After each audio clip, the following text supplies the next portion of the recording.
In this video, we present a demonstration of real-time ray-traced global illumination on NVIDIA RTX in Metro Exodus.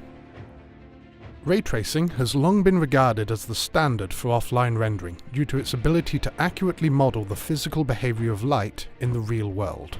A single ray trace operation searches for the shortest, straight-line path between the pixel currently being drawn and some arbitrary polygon elsewhere in the scene. This search can end up potentially landing on any given polygon anywhere in the entire scene, and with polygon counts ordering in the millions, this can be a very long search indeed. This is why ray tracing has earned itself a reputation for computational intensity. The Turing hardware in NVIDIA RTX is capable of performing many of these searches simultaneously.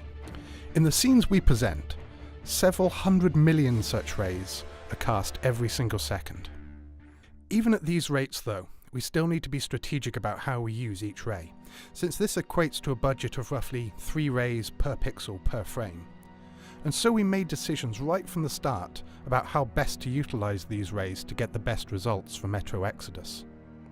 The scenes currently playing give us a much deeper look into the demos that we presented at Gamescom, directly comparing our old and new lighting technology.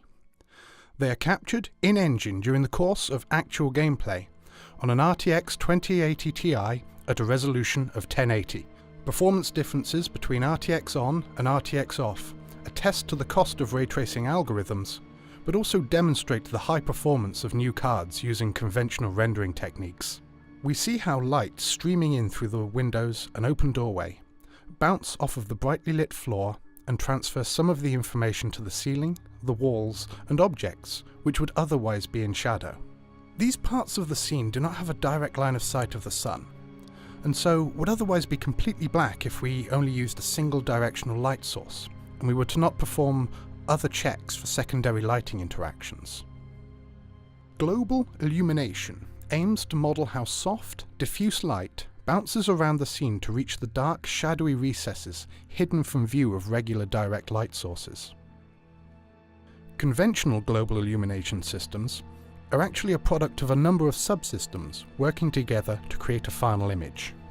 To approximate ambient light, we would have spent a lot of time placing and tweaking subtle point lights. These help to add soft light to the occluded regions but are not representative of true physical lights, and so appear noticeably unnatural. With RTGI, rays generated by surfaces in these dark regions sample other surfaces in the room to calculate how much light is reflected in their direction.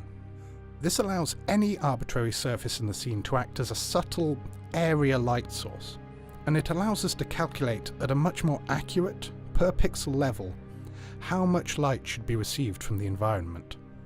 Our algorithm works by having each pixel dispatch its set of rays in a pseudo-random distribution in a dome above the surface that that pixel belongs to.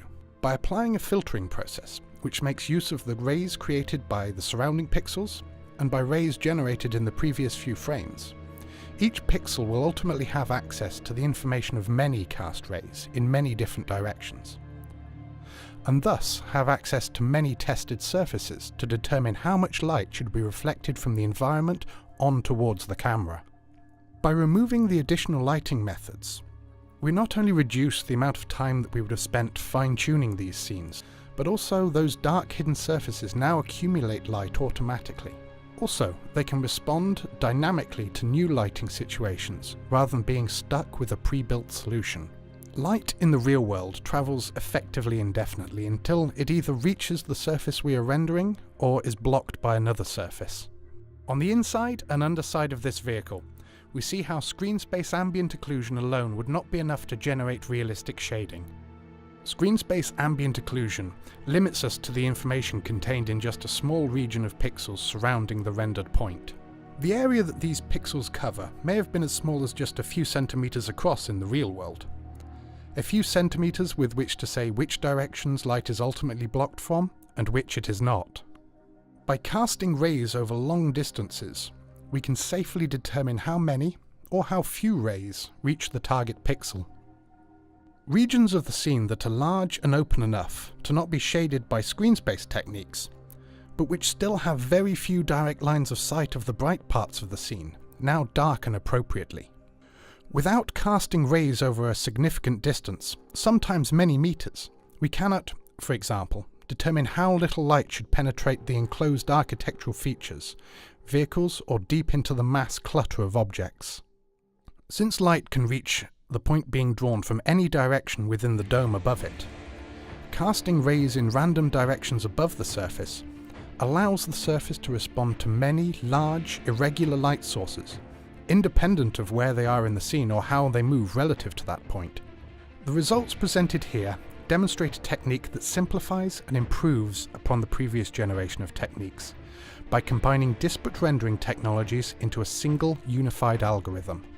This new ray-traced global illumination algorithm benefits from access to a wider range of scene information and greater physical accuracy, and enables the creation of more realistic and more believable environments in potentially shorter development times. RTX assists in creating open, natural environments as well, lit appropriately according to the contributions from sunlight alone.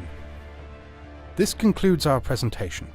Ray-traced global illumination will be available in Metro Exodus on NVIDIA RTX technology on February 22, 2019.